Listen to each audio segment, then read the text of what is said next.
방금 친구로부터 들어온 뉴스, SNS 따끈따끈한 것 하나 알려드리겠습니다.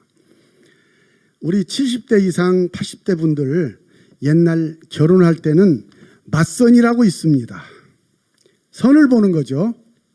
처음 만난 남녀가 조금 서먹서먹하지 않겠습니까? 남자가 아무래도 먼저 말을 걸어야 되겠죠. 제 이름은 철입니다. 성은 전씨입니다. 전철입니다. 그러니까 처녀가 대뜸 응답을 합니다. 아이고 정말 잘 됐습니다. 제 이름은 호선입니다. 그리고 성은 이씨입니다. 전철 2호선 찰떡궁합 천생연분이네요. 남자가 여자 손을 덥석 잡았답니다.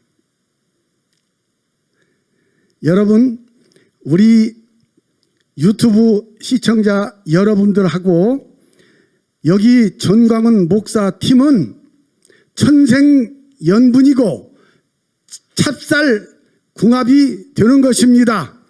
우리 함께 힘을 합쳐서 나라 건지는데 앞장섭시다. 웃는 분들이 많이 있으시네요. 아멘 하시는 분도 있습니다. 감사합니다.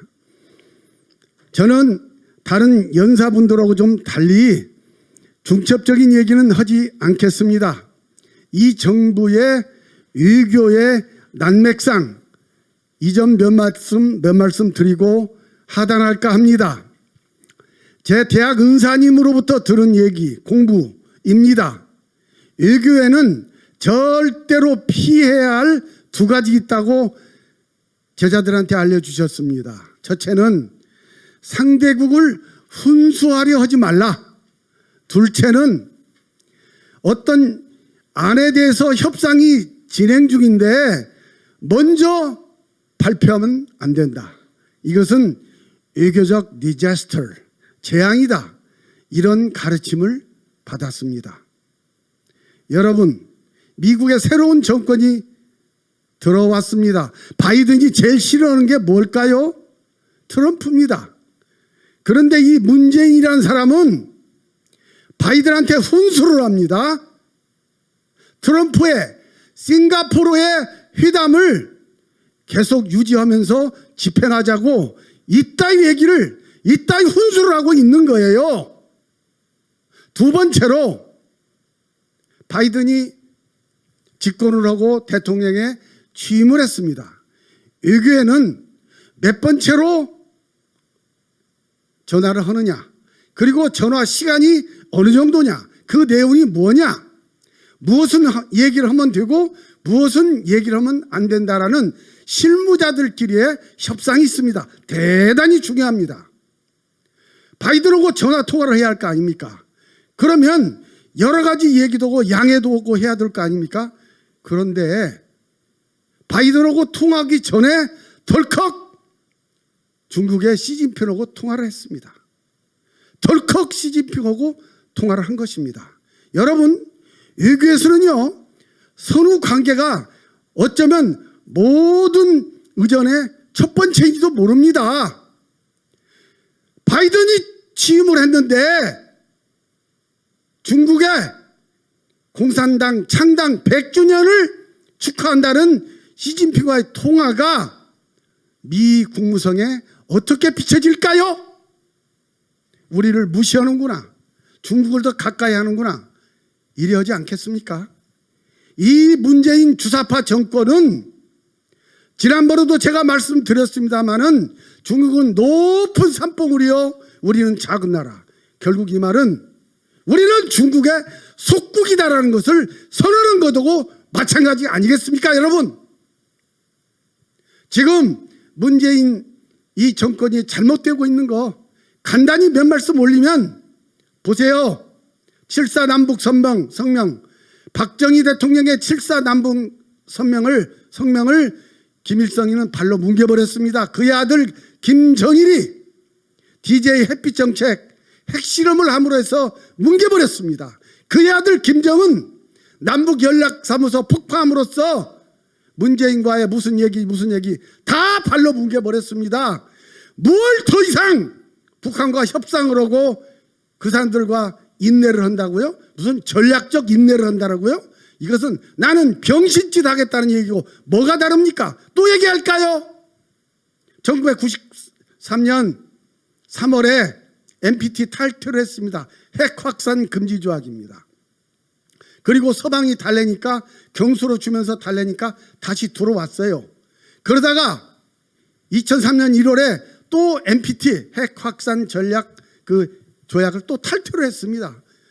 이게 70년 동안 김일성 3대 세습 독재 전체주의 체제가 한 얘기입니다. 일입니다. 뭘 더 3대 세습 정권하고 대화를 한다는 얘기입니까? 문재인 씨 도대체 어떤 약점을 잡혔길래 그렇게 북한에 대해서 꼼짝 못하는 것입니까? 아까 어느 분 연사가 좋은 얘기를 했어요. 문재인 씨의 과거 모든 것을 김정은이가 쥐고 있다 이런 얘기 아닙니까? 저는 며칠 전에 태영호 국회의원 그리고 102세 노철학자 김영석 교수님 몇 분들과 함께 국회에서 세미나를 했어요. 물론 알고 있었던 내용이지만 실제로 북한에서 살고 북한에서 고위공직자를 하신 분의 입에서 나온 얘기를 듣고 저와 몇 분 참석자들 고개를 떨구고 말았습니다. 태영호 의원이 남한으로 망명을 결심하고 제일 힘들었던 게 뭔지 아십니까? 아내와 아이들한테 도대체 어떻게 이것을 설명할까 이것이었다고 그럽니다. 남편과 아내는 한 몸입니다. 그런데 여자는 조금 입장이 다를 수가 있어요. 남편과 아내는 한 몸이지만 아내는 남편보다 아이들의 생명을 더 귀중하게 여깁니다. 만약에 태영호가 아내한테 그런 얘기는 태영호 의원이 한 일은 없습니다만은 만약에 태영호 의원이 아내한테 얘기해서 나 한국으로 망명할란다. 그럴 때 이 아내가 아이들의 생명의 문제인 거 알고 이걸 얘기할 수가 있는 것 아니겠습니까? 이 무시무시한 사회가 남편은 아내를 믿지 못하고 아내는 남편을 믿지 못하고 자녀를 믿지 못하고 이게 바로 북한 사회라는 것을 제가 확인했다는 거 아닙니까? 여러분 이렇게 무서운 북한 사회 이 김정은 3대 세습 독재 전체주의 체제 무슨 대화를 한다는 것입니까? 현상유지가 가장 중요한 해답입니다. 우리는 그냥 이대로 하면서 북한에 풍선도 날리고 정보 유입하고 인권 문제 따지고 그래서 저쪽에 영어로 말하면 리짐 체인지가 일어날 때까지 기다려야 되는 거예요. 3대 세습 희망이 없습니다. 대화의 의미가 없습니다. 70년 동안 우리는 그것을 확인을 했습니다. 여러분 제 말에 동의하십니까?